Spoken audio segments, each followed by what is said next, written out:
काजल की सास रमा बहुत ज्यादा बड़बोली थी। पोता पोती होने के बाद भी रमा अपने आप को दादी मानने को तैयार नहीं थी। जब भी रमा कहीं आती जाती तो ऐसे तैयार होती मानो कोई 16 साल की लड़की हो। पीठ पीछे तो सब हंसते थे पर मुंह पर झूठी तारीफ करते थे। वैसे कुछ भी कहो रमा, तुम आज भी सुंदरता में पूरे मोहल्ले की लड़कियों को फेल करती हो। बिल्कुल सही कहा शीला तूने। रमा, हम तो अब बूढ़ी दिखाई देती हैं, पर तुम्हारे काले बाल या मेकअप तुम्हारी उम्र को छिपा देते हैं। सहेलियों की बात सुनकर रमा ऐसे शर्मा जाती थी जैसे कोई नई नवेली दुल्हन हो। अरे थैंक यू थैंक यू। वैसे इस बार मैंने भूरा रंग करवाना था बालों में, पर सैलून वाले ने गलती से काला रंग कर दिया। अच्छा मैं चलती हूँ। रमा के जाते ही दोनों पड़ोसन हंस पड़ी। धीरे धीरे अपनी झूठी प्रशंसा सुनकर रमा में घमंड आने लगा। अब वो खुद को और भी जवान और कम उम्र की समझने लगी। दादी आइसक्रीम खानी है। दादी सुनो। अरे कौन दादी? किसकी दादी? ये आपका पोता है आंटी। नहीं लग रहा ना, लगेगा भी कैसे? मैं कहीं से भी दादी लगती हूँ? देखो नहीं ना, तभी तो तुम्हें बोल रही थी मुझे आंटी मत बोलो। मैं तो लगभग तुम्हारी उम्र की हूँ। एक सेकंड में जरा अपने पोते को आइसक्रीम लेकर दे दूँ, फिर तुमसे आगे जिम की बात करती हूँ। मुझे बताना हाँ कौन से जिम जाती हो, मैं कल से ही आ जाऊंगी। रमा अपने पोते को आइसक्रीम खरीद कर देने लगी और वो लड़की वहाँ से 9 तो 11 हो गई। अरे लड़की कहाँ गई? मैं तो उससे जिम का पता पूछ रही थी। अगले दिन से रमा ने जिम जाना शुरू कर दिया। अब तो रमा का घमंड और भी बढ़ गया। बहू, मेरा जूस बनाए क्या? जी माँ जी, ये रहा आपका जूस। माँ जी, जिम में थकावट तो नहीं हुई ना? थकावट क्यों होगी? मैं कोई बूढ़ी हो गई हूँ जो मुझे थकावट होगी? अरे मैं कितनी सुंदर और जवान लगती हूँ। तुम तो अभी से इतनी उम्र वाली लगने लगी हो बहू। अगर मैं तुम्हारे साथ खड़ी हो जाऊँ तो कोई भी मुझे तुम्हारी सास नहीं कहेगा, सब कहेंगे तुम्हारी छोटी बहन लगती हूँ मैं। रमा कुछ ज्यादा नहीं गए ऐसा? हर बात में तुम यही कहती हो कि तुम बूढ़ी नहीं हो, जवान हो। ये सब कहने की क्या जरूरत होती है? ऐसे तुम बार बार अपने आप को छोटी बताओगे तो क्या आगे सलोनी की शादी में दिक्कत नहीं आएगी? सलोनी की शादी से मेरी इस बात का क्या जोड़? जोड़ है रमा। सलोनी को देखने के लिए जब लड़के वाले आए थे तुमने सलोनी की प्रशंसा करने की जगह अपनी प्रशंसा ज्यादा की। तुम बार बार लड़के वालों को यही कह रही थी कि तुम्हारी उम्र कम है, तुम्हारी उम्र अभी सास बनने वाली नहीं है। बताओ क्या ये सब सही है? पोते पोती वाली हो गई हो, इस बात को स्वीकार कर लो। तुम्हारे पोते पोती तुम्हें दादी कहते हैं तो तुम्हें बुरा लगता है, मुझे सब पता है। अरे रमा, उम्र हमारे जीवन का सत्य है जो बढ़नी ही है, उसे बढ़ने से कोई रोक नहीं सकता। इसलिए सत्य को अपना लो और बढ़ती उम्र के साथ समझौता कर लो। रमा ने अपने आप को शीशे में देखा तो उसे महसूस हुआ कि सचमुच अब उसकी उम्र 60 साल की हो गई है। अब रमा को अपनी बढ़ती उम्र से डर लगने लगा। एक दिन रमा बाजार गई तो काफी देर तक नहीं लौटी। काजल को चिंता होने लगी। हेलो सुधीर जी, माँ जी सुबह से घर पर नहीं है। आपको कुछ बता कर गई थी? पापा जी को भी नहीं पता कि कहाँ गई हैं। मुझे उनकी चिंता हो रही है।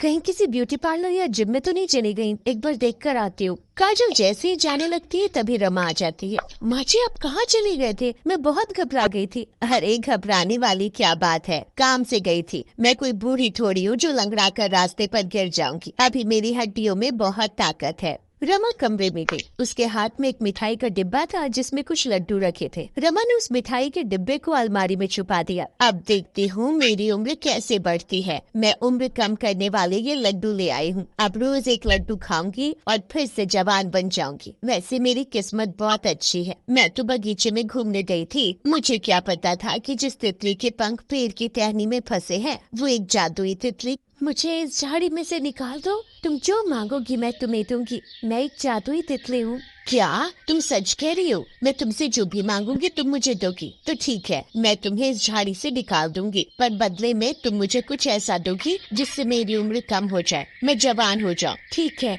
जैसा तुम चाहती हो वैसा ही होगा। ठीक है, भरोसे पर तुम्हें आजाद कर रही हूँ। रमा ने तितली को झाड़ियों से बाहर निकाल दिया। तितली हवा में उड़ने लगी। बहुत बहुत धन्यवाद, तुमने मेरी मदद की। अब मैं शर्त के अनुसार तुम्हें ये जादुई लड्डू दे रही हूँ जिन्हें रोज खाने से तुम्हारी उम्र कम होती चली जाएगी। तुम बूढ़ी से जवान हो जाओगी। मैं तुम्हें ये लड्डू तो दे रही हूँ पर एक सीख भी दे रही हूँ कि प्रकृति के साथ कभी भी खिलवाड़ नहीं करना चाहिए। तुम जबरदस्ती अपनी उम्र को कम कर रही हो। कहीं ऐसा ना हो ये आगे चलकर तुम्हारे लिए हानिकारक हो। अरे मेरी उम्र कम होने से हानिकारक क्या होगा? मैं तो और सुंदर लगूंगी। तुम चुपचाप ये लड्डू दे दो मुझे। अभी तो मुझे इन लड्डुओं में अपना लाभ ही दिखाई दे रहा है, हानि कहीं से कहीं तक दिखाई नहीं दे रही है। वैसे ये लड्डू सच में काम करेंगे ना? हम इंसान नहीं है जो भरोसा तोड़ दे। हम पशु पक्षी कभी भरोसा नहीं तोड़ते। वैसे कभी भी दोबारा जिंदगी में मेरी मदद की जरूरत हो तो इसी बगीचे में आ जाना। वहाँ पेड़ के ऊपर मैं अपने परिवार के साथ रहती हूँ। मेरी उम्र हो गई है, इसलिए मैं अब इस बगीचे को छोड़कर कहीं नहीं जाती। ज्यादा उड़ नहीं पाती ना, इसलिए जमीन पर रहना पसंद है। रमा लड्डू की तरफ देखते हुए सुबह की बात अभी सोच ही रही थी कि तभी उसके दिमाग में एक लालच पैदा हो गया।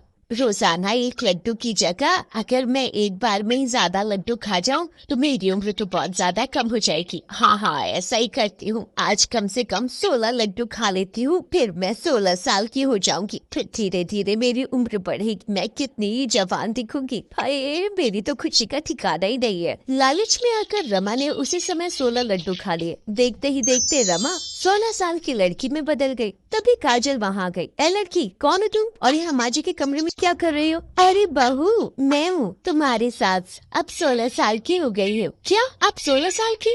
ये सब कैसे हुआ? हाँ, शक्ल तो बिल्कुल आपसे मिलती जुलती है, पर आप तो बूढ़े थे, इतनी जल्दी जवान कैसे हो गए? ये सब इन जादुई लड्डुओं का कमाल है। मैं तुम्हें आराम से बताऊंगी। पहले ये बताओ मैं कैसी दिख रही हूँ? तुम्हारी सास 16 साल की होकर सुंदर लग रही है ना? अब देखना, मोहल्ले में सारी पड़ोसन मुझे ही देखेंगी। मैं बहुत सुंदर लगने वाली हूँ। अब रोजाना के एंटी एजिंग फेशियल और बालों में कलर से भी छुटकारा मिल गया। बस मैं अभी आती हूँ दोनों पड़ोसन से मिलकर। काजल चौंक कर अपनी सास को देखती रही। उसे बहुत अजीब लग रहा था, इतनी छोटी 16 साल की सास को देखकर। काजल तो कमरे से बाहर आ गई, पर रमा लड्डू का डिब्बा अलमारी में रखना भूल गई थी। रमा घर से बाहर जाने ही लगी थी कि तभी सलोनी ने गलती से लड्डू खा लिए। अरे वाह लड्डू, लगते है माल आई होंगी। लड्डू देखकर तो मेरे मुंह में भी पानी आ रहा है। 2-4 मैं भी खा लेती हूँ। सलोनी ने जैसे ही लड्डू खाए वो 60 साल की बूढ़ी बन गई। सलोनी रोने लगी। माँ, ये सब तुम्हारी वजह से हुआ है। कि मैंने क्या कर दिया? मेरी करने की सजा मेरी बेटी को मिल रही है। माँ जी, कोई बात नहीं, गलती हर इंसान से होती है, पर उसे सुधारा जा सकता है। आपको दोबारा उस तितली के पास जाना चाहिए। आप बता रही है ना वो तितली वहीं बगीचे में है, उसके पास कोई न कोई उपाय जरूर होगा। मैं आपके साथ चलती हूँ। भाभी प्लीज सब कुछ ठीक कर देना।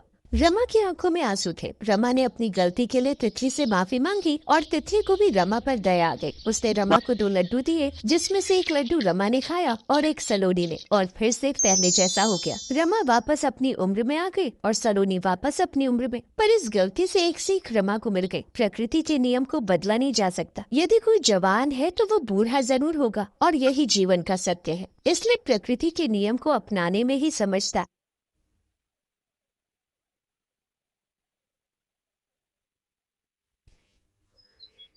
राहुल और प्रीति आज एक रेस्टोरेंट में मिलने वाले थे। प्रीति राहुल का इंतजार कर रही थी। कुछ देर बाद राहुल आया। सॉरी प्रीति, मुझे आने में थोड़ी देर हो गई। वो मम्मी से बात कर रहा था, उन्हें कुछ दवाइयाँ मंगवानी थी। क्या हुआ मम्मी जी को? उनकी तबीयत तो ठीक है ना? हाँ, मम्मी तो ठीक है। वो बस उनकी बीपी और थायराइड की दवाई चलती रहती है। अच्छा सुनो, मम्मी मना कर रही है, रोके में वो नहीं आएंगे। क्या? मम्मी जी रोके में नहीं आएंगी? ऐसा कैसे हो सकता है राहुल? हमारी जिंदगी की नई शुरुआत होने वाली है। हमारा रोका होगा और मम्मी जी नहीं होंगी तो मुझे तो बिल्कुल भी अच्छा नहीं लगेगा। लाओ मेरी मम्मी जी से फोन पर बात कराओ, मैं उनसे बात करती हूँ। देख लो कोशिश करके। वैसे मुझे लगता नहीं कि मम्मी मानेंगी। हेलो मम्मी, ये प्रीति आपसे बात करना चाहती है। हेलो, नमस्ते मम्मी जी। मैं आपसे बहुत नाराज हूँ। मैंने तो आपको मम्मी भी बोल दिया है, पर आपने मुझे शायद अपनी बहू नहीं माना, इसीलिए तो आप मुझसे मिलने नहीं आ रहे हो। आपने तो सिर्फ मेरी फोटो देखी है, रियल में तो मैंने आपको नहीं देखा, और आपने मुझे नहीं देखा। मम्मी जी, मुझे राहुल कह रहे हैं कि आप आ ही नहीं रहे हो। क्या मैं आपको पसंद नहीं हूँ, इसीलिए आप मुझे देखने नहीं आ रहे हो ना? नहीं नहीं, ऐसी बात नहीं है प्रीति। वो क्या है ना, मुझे शर्म आती है। मैं ना बहुत भारी भरकम हूँ, कहीं कोई मेरा मोटापा देखकर मजाक न उड़ाए, इसलिए मैं बहुत कम बाहर आती जाती हूँ। शरीर भारी है ना, ज्यादा चलना भी नहीं जाता। प्रीति अपनी होने वाली सास की सारी बातें सुन रही थी। मम्मी जी, व्यक्ति का मन सुंदर होना चाहिए, और जहाँ तक मैं जानती हूँ आप तन और मन दोनों से बहुत सुंदर हो। मैं आपका वेट करूंगी, प्लीज आप जरूर आना। प्रीति की सास बहुत मोटी थी। कारण था थायराइड और बीपी की बीमारी, जिसकी वजह से शरीर हद में भारी हो गया था। कुछ दिनों बाद प्रीति का रोका था। सब लोग बहुत तैयारी कर रहे थे। राहुल ने प्रीति को कुछ ऐसा बताया था, इसके हिसाब से प्रीति को अपनी सास के लिए कुछ अरेंजमेंट्स करने थे। मम्मी, वॉशरूम में से वॉशिंग मशीन बाहर रखनी होगी और थोड़ा स्पेस बनाना होगा वॉशरूम में। राहुल बता रहे थे मम्मी जी को वॉशरूम जाने में दिक्कत ना हो, क्योंकि हमारा बाथरूम छोटा है, हमें उनके हिसाब से जगह बनानी होगी। और पापा ये वाला सोफा तो छोटा रहेगा, एक काम करते हैं यहाँ पर सोफा कम बेड रख देते हैं, उसकी चौड़ाई ज्यादा है। प्रीति अभी तक तो तूने अपनी सास को देखा तक नहीं है। तेरी और राहुल की लव मैरिज हो रही है, इसलिए हमने भी तेरी सास को नहीं देखा। वो तो आज सब आ रहे हैं तो हम पहली बार मिलेंगे, पर क्या सच में तेरी सास बहुत भारी भरकम है क्या? हाँ मम्मी, राहुल ने बताया था कि मम्मी जी का वेट 120 किलो है। वो उन्हें बीमारियां लग गई हैं और अब उसके बाद से वो बैठी रहती हैं, कोई काम नहीं करती, इसलिए उनका वजन और बढ़ रहा है। अब अभी तो मैंने उनको कुछ नहीं कह सकती ना, बाद में देखती हूँ, क्या पता वजन कम हो जाए। तभी कहते हैं शरीर का चलते फिरते रहना सही होता है, ज्यादा बैठने से बीमारियां शरीर में घर कर लेती हैं। पर ये बड़े घर के लोग ना काम वालियों के भरोसे सारे काम छोड़ देते हैं, खुद से एक गिलास पानी का भी उठाकर नहीं पीते। अरे उर्मिला, थोड़ा धीरे बोलो, अचानक आ गए तो अच्छा नहीं लगेगा। जानकी बहन, अभी कुछ देर पहले मैंने उर्मिला को समझाया, अब तुम शुरू हो गई। और प्रीति की होने वाली सास है वो, थोड़ा तो कम बोलो, इस बात को भी यही खत्म करो। मैं नाश्ते का सामान लेकर आता हूँ, तब तक तुम लोग ड्राइंग रूम सेट कर लो। सब लोग प्रीति की सास के आने का इंतजार करने लगे। शाम के समय प्रीति की गली के बाहर एक कार आके दिखी। राहुल के पापा और राहुल गाड़ी से बाहर निकले। पापा, प्रीति की गली पतली है। कोई नहीं, आराम से धीरे धीरे सुधा निकल जाएगी। क्यों सुधा, कोई दिक्कत तो नहीं होगी? नहीं, दिक्कत तो नहीं होगी, पर थोड़ा धीरे धीरे चलूंगी। गली के साइड में नालियां है ना, डर लगता है।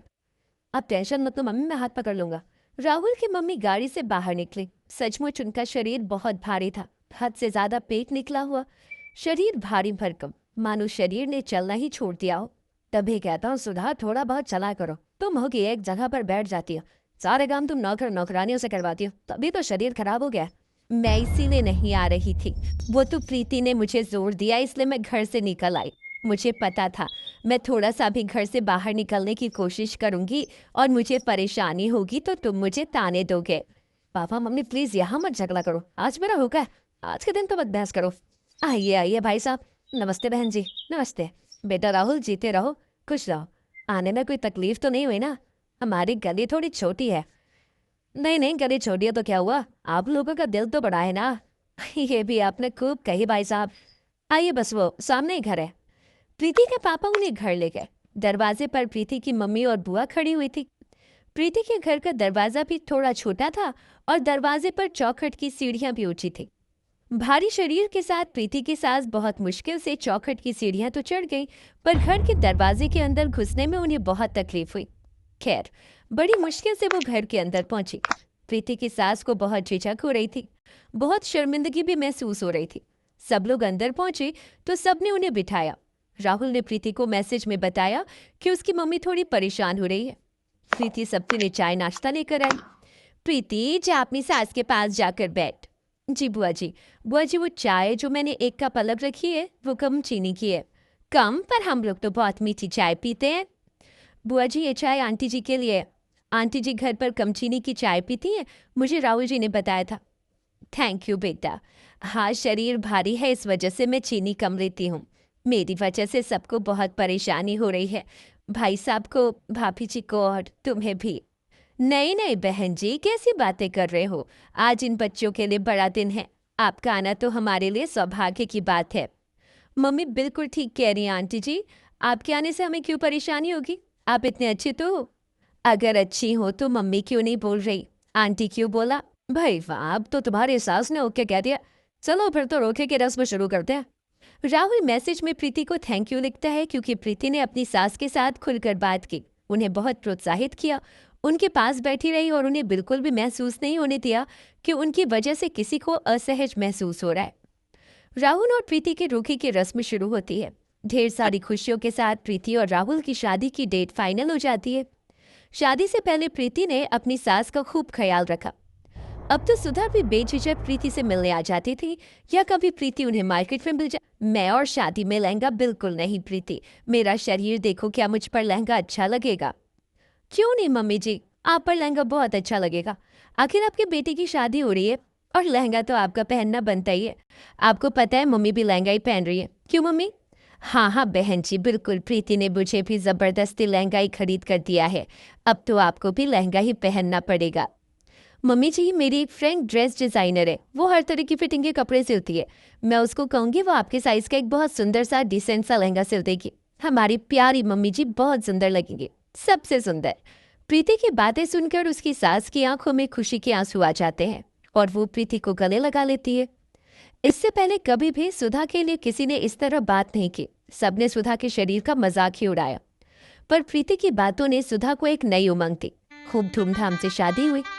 सुधा ने लहंगा पहना और सचमुच सबको यकीन ही नहीं हो रहा था कि प्रीति की सास, जो भारी भरकम शरीर वाली थी, आज लहंगा पहनकर इतनी सुंदर लग रही थी कि सबने बहुत तारीफ की। शादी के बाद प्रीति जब ससुराल आई, तब उसने अपनी सास की बहुत केयर करनी शुरू की। थोड़ी थोड़ी एक्सरसाइज करवाना, खान पान का पूरा ख्याल रखना, वॉक पर ले जाना और उम्र के हिसाब से डाइटिंग करवाना, थोड़े थोड़े घर के जरूरी काम करने के लिए प्रोत्साहित करना। इन सब बातों से सुधा को बहुत आराम महसूस हो रहा था। वो अपने आप को बहुत फ्रेश महसूस करती थी और इन सब का सारा क्रेडिट सुधा ने अपनी बहू प्रीति को दिया। इस कहानी से हमें यही सीख मिलती है कि हमें कमियां निकालने वाले तो बहुत होते हैं, पर हमारी अच्छाई देखने वाले बहुत कम लोग होते हैं।